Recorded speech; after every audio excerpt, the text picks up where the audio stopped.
Okay, bismillahirrahmanirrahim. Kita bertemu lagi dengan video yang seterusnya di mana hari itu kita dah berbicara berkenaan dengan tindak balas endotermik. Okay, tindak balas endotermik dan juga eksotermik. Okay, so kita dah belajar berkenaan apa itu tindak balas eksotermik dan tindak balas endotermik. Tindak balas eksotermik dah namanya pun ekso. Bermakna apabila tindak balas eksotermik, dia akan membebaskan haba keluar. Ekso, keluar. Keluar. So bermakna di situ tindak balas ini akan menghasilkan haba di luarnya. Di mana apabila kita nampak haba tu, kita rasa haba tu keluar. So bila haba tu keluar, bermakna awak punya bekas akan jadi panas. Yalah, sebab secara logiknya pun. Okey, awak lukis kan? Awak lukis. Okey, katakan tindak balas berlaku dalam bekas ni. Okey, berlaku dalam bekas ni kan? Okey, sini tindak balas. Okey. So, tindak balas berlaku dalam bekas ni, maka tindak balas tu tadi akan membebaskan haba ke luar. Bila membebaskan haba keluar, maka bila kita rasa bekas ni tadi, kita akan lihat bahawa bekas tu tadi akan rasa panas lah. Yalah, dia bebaskan haba keluar kan? Dia bebaskan haba keluar. Bila bebaskan haba keluar, bermakna awak akan rasa bekas awak terasa panas. Okey, berbeza dengan endotermik. Okey, endotermik bermakna haba daripada luar, ni haba daripada luar, okey, haba dia tarik masuk dalam solution. Reaction chamber. So bila dia tarik haba, apa jadi pada haba kat luar ni? Maka haba kat luar ni semakin berkurang. Kalau tadi dia bebaskan semakin panas. Yang ini bila tarik masuk dalam, tarik.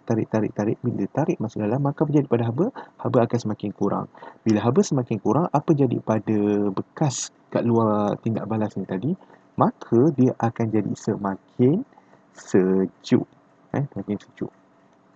Tidak kurang juga dalam tindak balas endotermik ini, awak akan lihat macam mana bekas tu tadi akan jadi seperti apabila awak letak air sejuk dalam dia. Awak akan lihat ada droplet of water kat sini kan. Okay, ada droplet of water kat sini droplet of water sebab terlalu sejuk. Okay, dan tak kurang juga yang boleh bekukan air dekat sekeliling ni. Ada tindak balas yang seperti itu. So itu ialah tindak balas endotermik. Ni endo lah. Okay, ni endo dan ini exo. Okay. So, itu berkenaan dengan dia punya keadaan tindak balas. Nah, kita tengok pada gambar rajah aras tenaga. Okay. Bila gambar rajah aras tenaga untuk eksotermik, gambar rajah aras tenaga untuk eksotermik secara logiknya, eksotermik akan membebaskan haba keluar. Bila dia membebaskan haba keluar, kita tengok balik rajah tadi. Okay, dia membebaskan haba keluar. So, agak-agak untuk dibebaskan haba keluar, tenaga haba yang ada pada dia lagi di sebelum tindak balas ataupun selepas tindak balas. Dan setentu-tentunya, tenaga yang ada sebelum tindak balas lagi banyak daripada selepas tindak balas. Sebab dia nak bagi macam mana nak bagi? Kalau benda sikit, mesti dah kena ada banyak kan? So, untuk eksotermik, aras tenaga untuk bahan tindak balas adalah lebih tinggi daripada produk. Inilah bahan dan sini ialah produk. So, ke mana tanda arah tenaga akan turun ke bawah lah. Eksotermik. Kalau endotermik pula, secara logiknya dia serap haba. Awak ambil duit daripada orang. Apa jadi? Duit awak makin banyak. So, secara logiknya bila duit awak makin banyak, maka kita faham bahawa sebelum tindak balas, aras tenaga dia adalah lebih rendah daripada selepas tindak balas. So, kita akan lihat ada peningkatan pada aras tenaga. So, ini bahan tindak balas dan ini ialah produk. Okay. So, itu untuk endotermik. Okay. So, itu saya dah cover berkenaan dengan basics sebelum ni punya video. Now, kita akan pergi kepada the basics yang kita nak belajar hari ini. Berkenaan dengan haba tindak balas. Okey, haba tindak balas dalam peringkat SPM, haba tindak balas dalam peringkat SPM, kita akan ada beberapa jenis haba tindak balas. Okey, which is kita akan mengkaji berkenaan dengan beberapa jenis tindak balas. Kita akan mengkaji berkenaan dengan beberapa jenis tindak balas. Okey, so apa jenis tindak balas yang kita akan kaji dalam silibus SPM ni? Okey, yang pertama, kita ada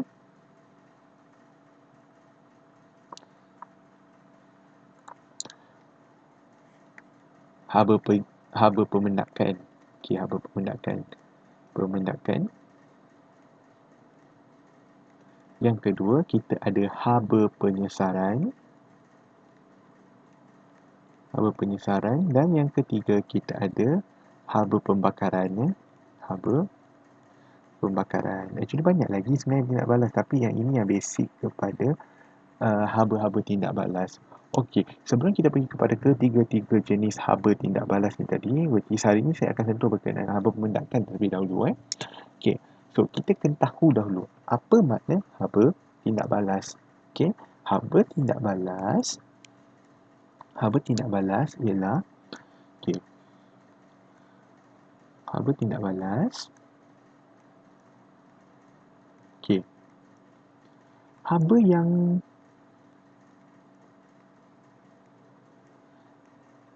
diserap atau dibebaskan. Tapi dalam kes peringkat SPM kita banyak berbicara tentang dibebaskan sebab kita akan banyak lihat kepada tindak balas eksotermik. Kita akan banyak lihat tindak balas eksotermik. So haba yang diserap ataupun dibebaskan apabila keyword dia ni apabila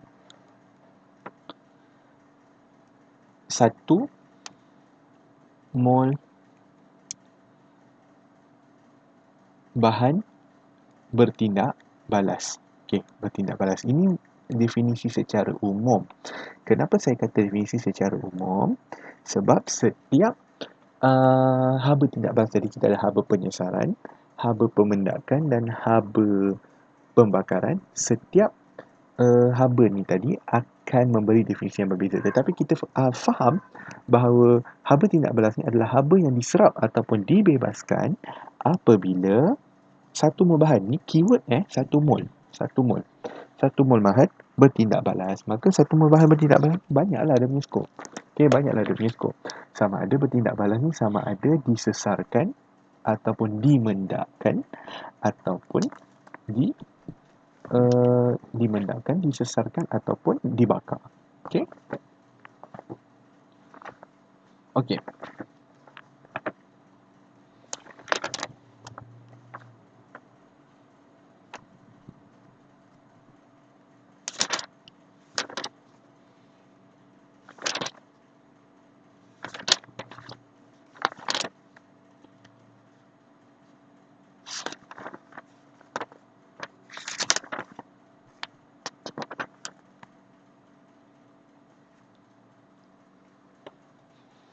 Okey, dalam haba tindak balas ni kita akan lihat macam mana kita nak ukur haba tindak balas yang kita kira tu.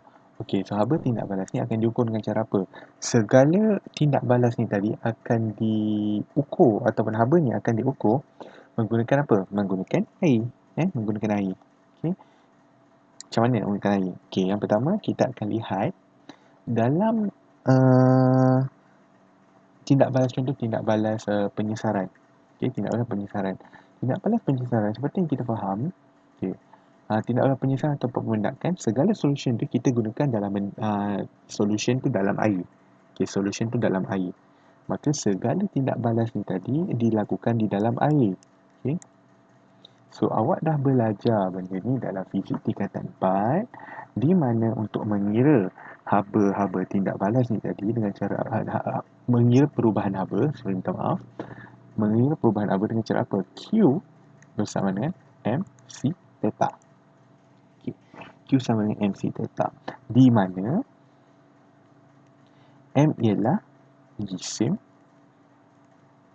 C ialah muatan haba tentu,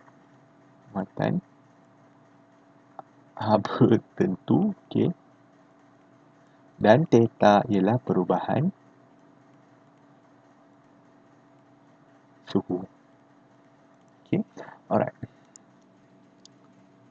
So, sekarang ni M, kita M jisim. Dan sini memang kita akan gunakan muatan haba tentu air, di mana muatan haba tentu air ialah sekejap, ni unit dia joule per gram per degree Celsius. Okay, so 4.2 joule per gram per degree Celsius. Dan perubahan suhu kita akan guna degree Celsius lah. Ada yang guna Kelvin tapi jarang kita jumpa. Okay, so so di mana kita akan lihat Q ni tadi. Q ni ialah kita panggil sebagai perubahan haba. Okay, perubahan haba. Okay, perubahan haba. Okay, so kita dah tahu jisim is jisim. Muatan haba tentu adalah muatan haba tentu adalah jumlah haba yang diperlukan untuk menaikkan suhu sesuatu bahan, menaikkan suhu 1 gram bahan dengan 1 degree Celsius. Okay. Jumlah haba yang diperlukan untuk menaikkan suhu 1 gram bahan, ini sebab tu 1 gram bahan dengan 1 degree Celsius. Okay. Dalam fizik kita gunakan SI unit, which is kg dengan Kelvin. Tapi kg atau kita guna kg lah. Tapi dekat sini kita akan banyak guna gram sebab nanti kerana waktu awak nak kira molar, awak nak kira molar dia punya mole, number of mole, kita akan guna gram. So kita akan banyak guna gram lah. Okey. Okey. So, dalam kita punya pengiraan haba tindak balas ni tadi, dalam pengiraan haba tindak balas ni tadi, kita akan melakukan beberapa assumption ataupun anggapan di mana apabila kita mengira haba ni tadi, sebab kita ada 3 kuantiti yang penting tau kat sini. Yang pertama kita ada jisim, yang kedua kita ada muatan haba tentu, dan kita ada perubahan suhu.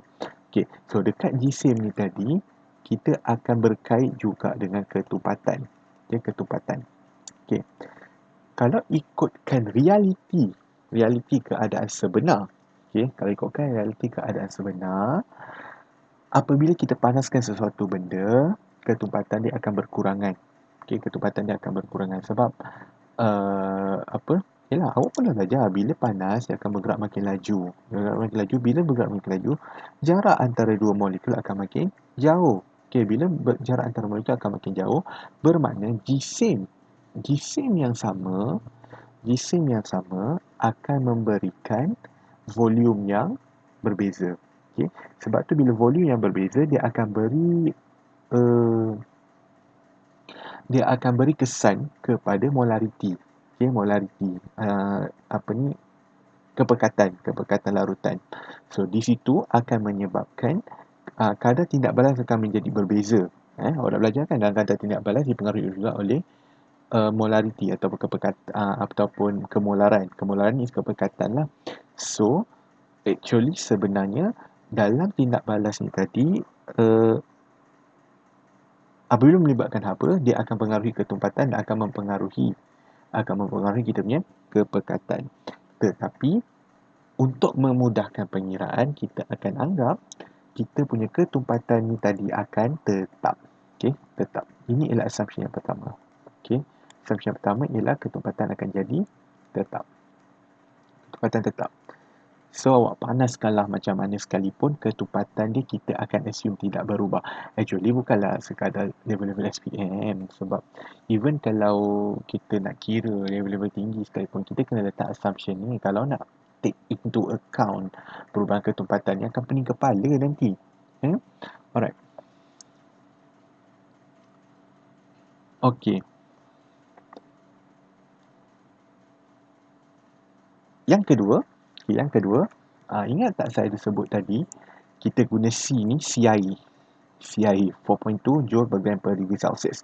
So, bila kita nak guna C ataupun muatan haba tentu air, so mestilah bila kita faham dalam kepala kita, bila kita nak gunakan muatan haba tentu air, bermakna air ni mesti benda yang paling banyak dalam larutan tu. Benda yang paling banyak dalam larutan tu. So, bila air menjadi benda yang paling banyak dalam larutan tu, maka apa yang terjadi? Maka larutan yang terhasil tadi tu, larutan yang terlibat dalam tindak balas tadi ialah larutan yang berkepekatan rendah sebab air banyak.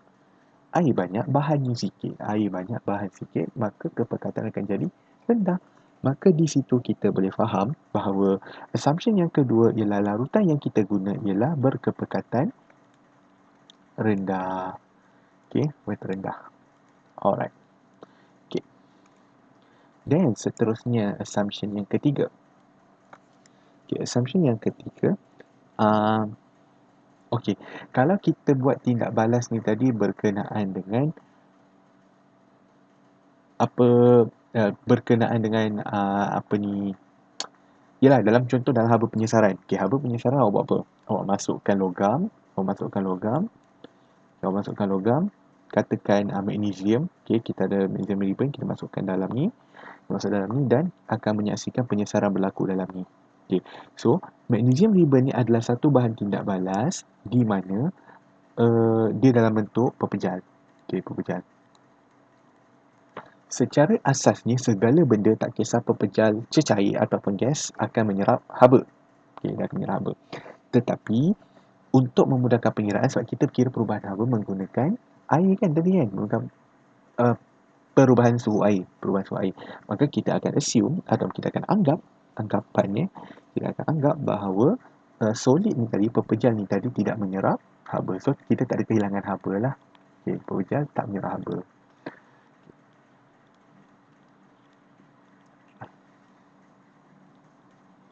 Okay, dan yang akhir sekali ialah, ini benda paling penting. Actually, kita bukan buat anggapan yang buta-buta tau untuk nombor 4 ni. Maksudnya, kita bukannya bodoh-bodoh je cakap, oh, benda ni berlaku tetapi kita tak buat apa-apa pada bahan eksperimen kita. Itu namanya main tipu. Dan akan effect kepada awak punya keputusan eksperimen. Okay, so apa anggapan keempat yang saya katakan pada benda ni macam tu kan? Okay, so tiada haba yang hilang ke persekitaran. Okay, so ini yang kita buat anggapan. Okay, kita buat anggapan. Tetapi dengan anggapan ni juga kita perlu laksanakan dalam eksperimen. Okey, dengan cara apa? Okey, yang pertama, tiada haba hilang ke persekitaran. Dengan cara apa kita nak buat benda ni? Okey, contoh dalam tindak balas pemendakan ataupun penyesaran yang melibatkan larutan. Okey, yang melibatkan larutan. So, bekas yang awak guna ni tak boleh guna bekas besi. Okey, kalau guna bekas besi, besi ni apa? Besi menyerap haba. Menyerap haba dengan sangat cepat. So, bila dia menyerap haba dengan sangat cepat, apa jadi pada haba-haba tindak balas yang kita nak kira tadi ni? Kita kan akan dip termometer dah ni. Ni termometer kan. Allah, letaklah termometer. Okay, termometer. So, kita dip termometer, kita akan tengok perubahan suhu. Okay. Kalau awak guna bekas besi, dia dengan cepat menyerap haba. Apa jadi pada haba dalam larutan tadi? Hilang. Bila hilang, maka tak tepatlah keputusan awak. Tak betul lah awak perubahan suhu ni tadi. Maka apa awak perlu buat untuk mengelakkan kehilangan haba ni? So, awak gunakan cawan polisterin. Biasanya awak guna cawan polisterin lah. Dan bukan sekeping je tau. Biasanya kita akan buat cawan polisterin ni tadi, satu cawan, kita akan lapiskan lagi dengan cawan kedua. Supaya ada dua cawan, tak hilanglah haba ke surrounding. Okay? So, tiada haba hilang ke persekitaran. Ini bukan semata-mata assumption, tetapi kita kena buat juga dalam eksperimen kita. Okay?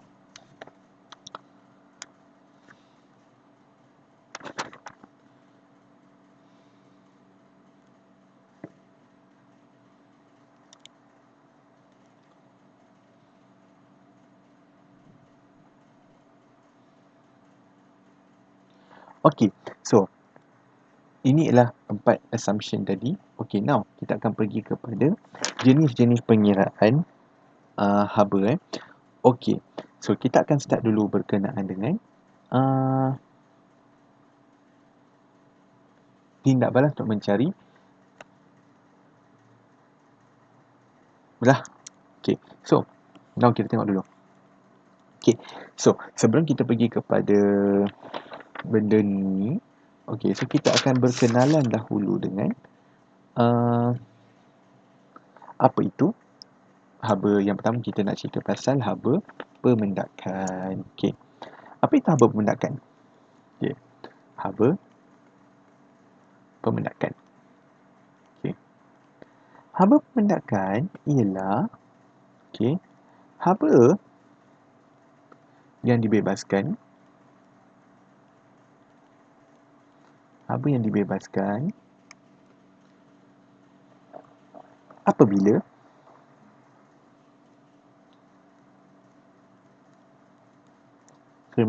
yang dibebaskan yang lebih tepat adalah perubahan haba. So senanglah tadi perubahan haba. Kita tak kisah haba tu dibebaskan ataupun diserap. Perubahan haba apabila 1 mol mendakan terhasil. Okey. So itulah haba pemendakan. Perubahan haba apabila 1 mol mendakan terhasil. Okey. Now kita tengok macam mana nak buat pengiraan. Okey. Contoh. Okey, dalam tindak balas pemendakan kita ada contoh yang macam ni. Okey. Contoh tindak balas yang kita ada ialah sodium chloride ataupun natrium klorida ditambah dengan I forgot to put this. Dalam bentuk aqueous dicampurkan dengan plumbum nitrate. Okey, plumbum nitrate. Okey, so aqueous jugalah. Okey, so akan menghasilkan apa? Okey, alamak tak balance pula. Okey, dua. Alright. So kita akan menghasilkan plumbum klorida, dalam bentuk pepejal dan ditambah dengan 2 mol sodium nitrate. Okey. So sekarang ni dia kata apa? Dia kata 25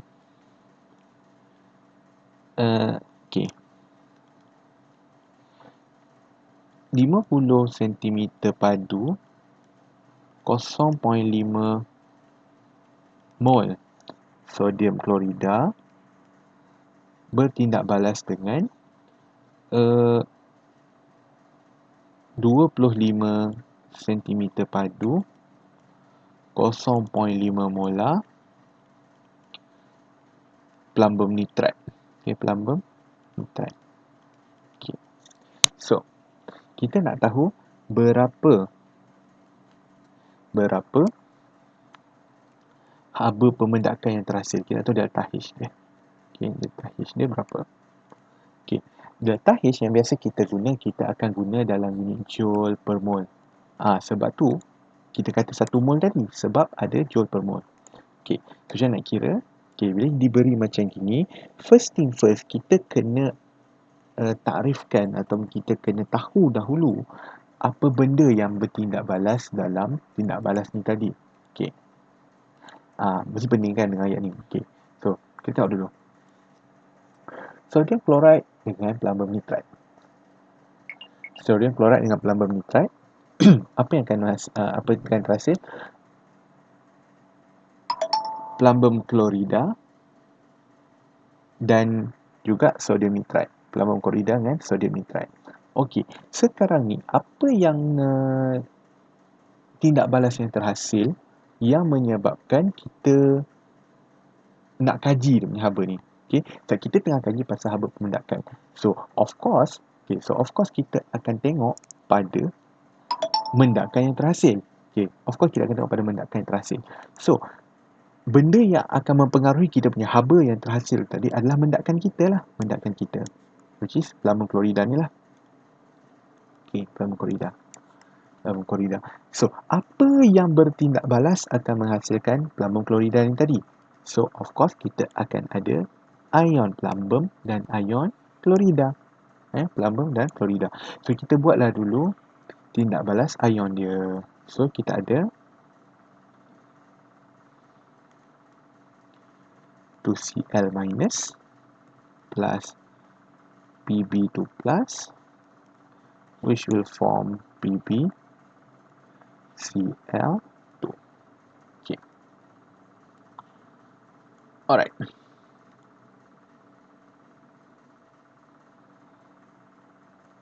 Okay. So, dia kata di sini Okay, dia kata di sini bahawa uh,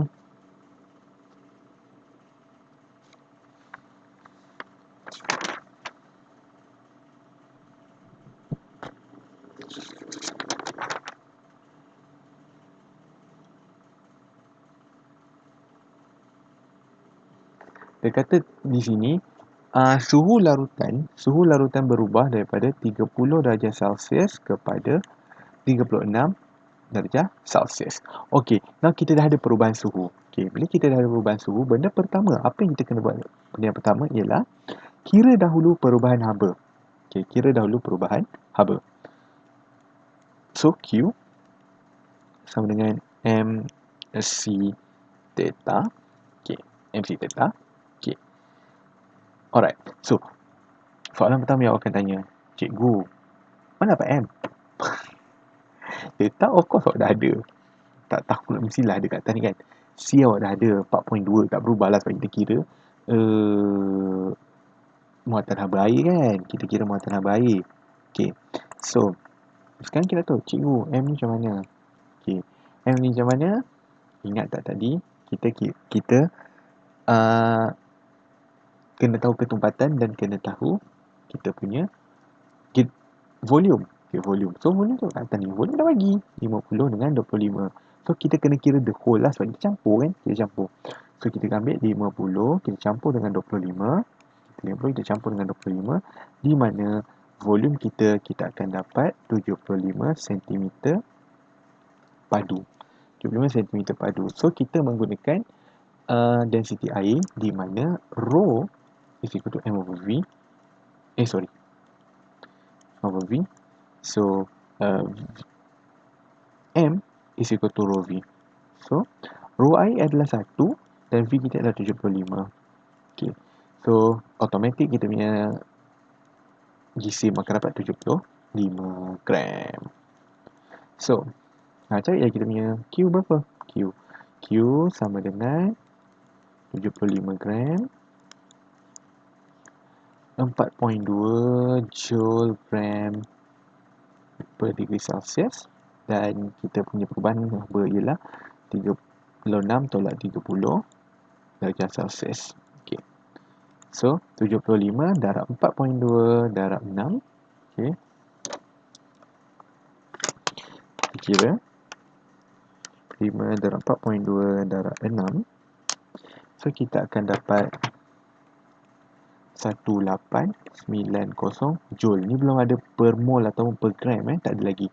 Okey, seterusnya apa yang kita perlu buat Apa yang kita perlu buat ialah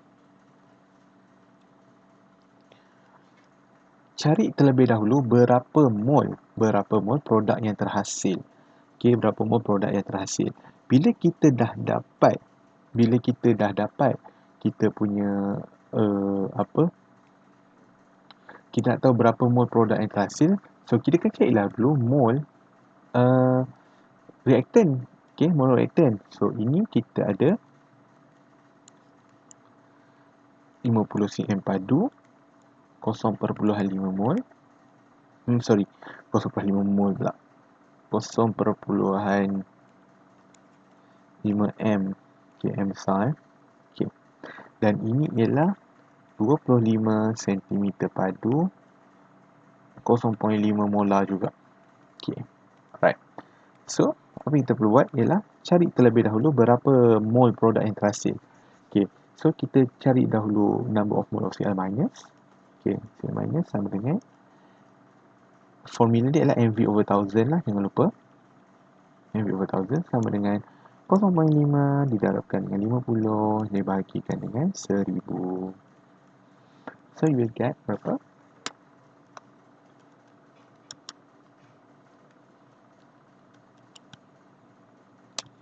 You will get 0.025 mole. Dan begitu juga untuk plumber, di mana kita guna 0.5 didarabkan dengan 25 dibagikan dengan 1000. So you will get 0.0125 mol. Okay. So sekarang kita kena tengok dahulu siapa yang akan jadi limiting reagent. Okay, limiting reagent, bahan tindak balas yang akan menghadkan kita punya tindak balas. Okay, dalam kita punya tindak balas ni tadi, sebenarnya bila kita lihat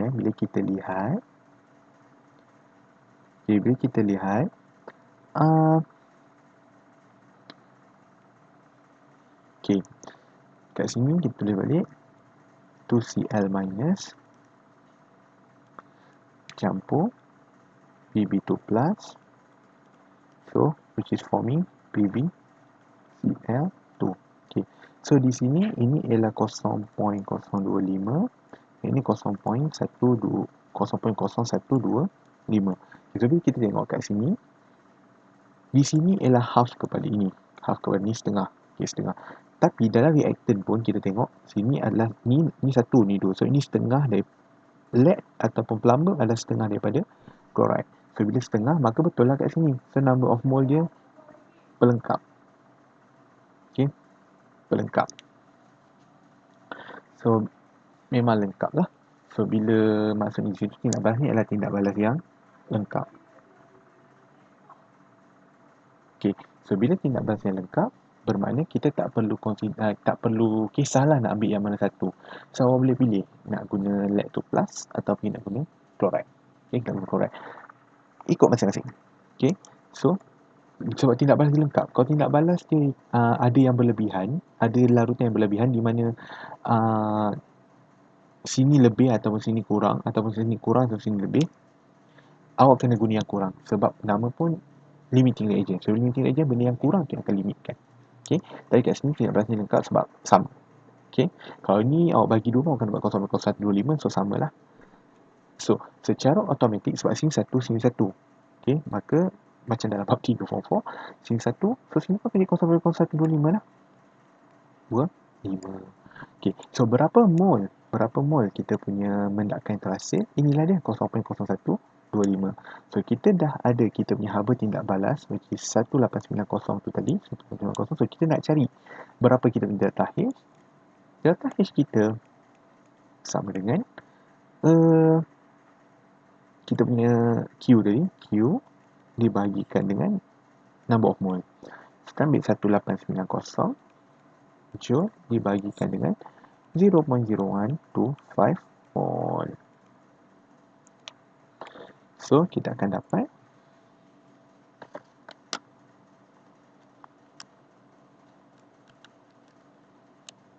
akan dapat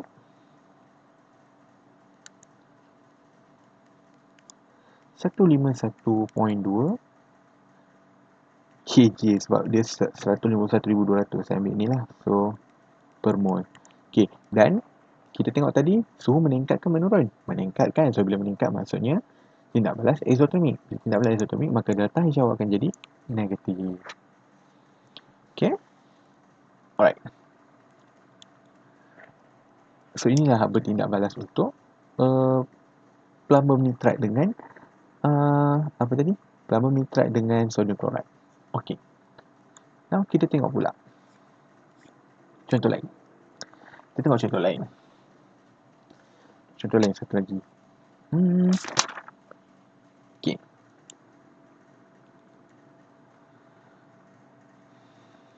AgNO3 plus dengan sodium chloride. Banyak betul dengan sodium chloride. Okay, so ini ialah AQ. Ini ialah AQ. Okay.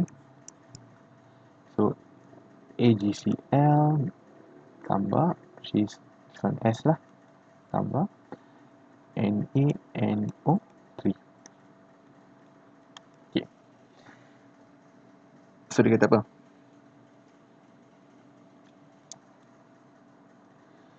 This one is 25 cm padu, 1 molar.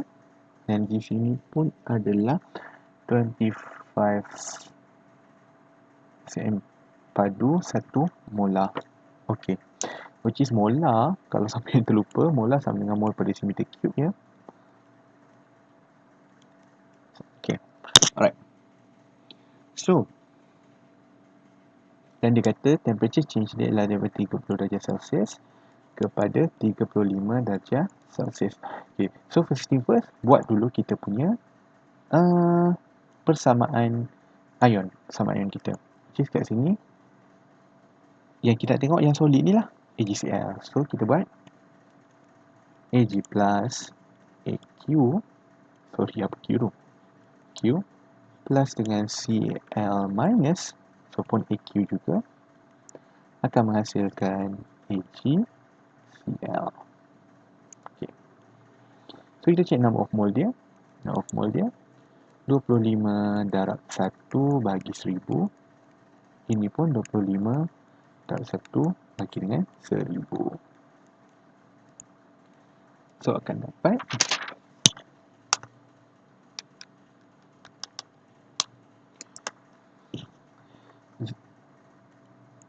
0.0125 mole, dan ini pun akan 0.0125 mole.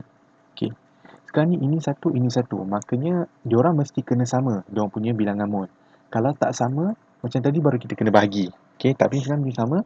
So, number of mole dia perlu sama untuk memastikan tindak balas yang lengkap. So, sama tak? Sama kan? So, bila sama maksudnya tindak balas ni lengkap. Maka berapa mole AgCl yang akan terhasil? Okay, berapa mole AgCl yang akan terhasil? So, kalau sini 0.115, ni pun 0.115, maka AgCl nya ialah 0.0125 juga. Okay. So, dah dapat di situ. Now, seterusnya, apa yang kita perlu buat ialah cari terlebih dahulu Q kita. Okay, Q kita bersama dengan M kita tadi berapa? 25 campur 25, so 50 lah, 50 gram. So, secara automatik kita boleh ambil S2 50 gram. Ini kita ialah 4.2 Jg. Okay, dan kita punya temperature change ialah 5 degree Celsius. Okay, 5 degree Celsius. So, 50 darab 4.2 darab 5 berapa ya? 50 2 darab 5 1050 joule. Okey. So, berapa kita punya delta H? Delta H kita bersamaan dengan Q over N. So, samalah dengan 1050 joule dibagikan dengan 0.0125. So, kita akan dapat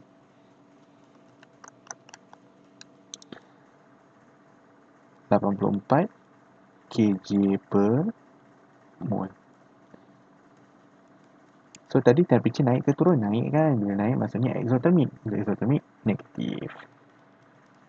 Okay. So, macam tu je. Okay. So, saya harap dapat membantu awak, dan itu sahaja untuk hari ini. Kita sambung kemudian. Okay. Terima kasih.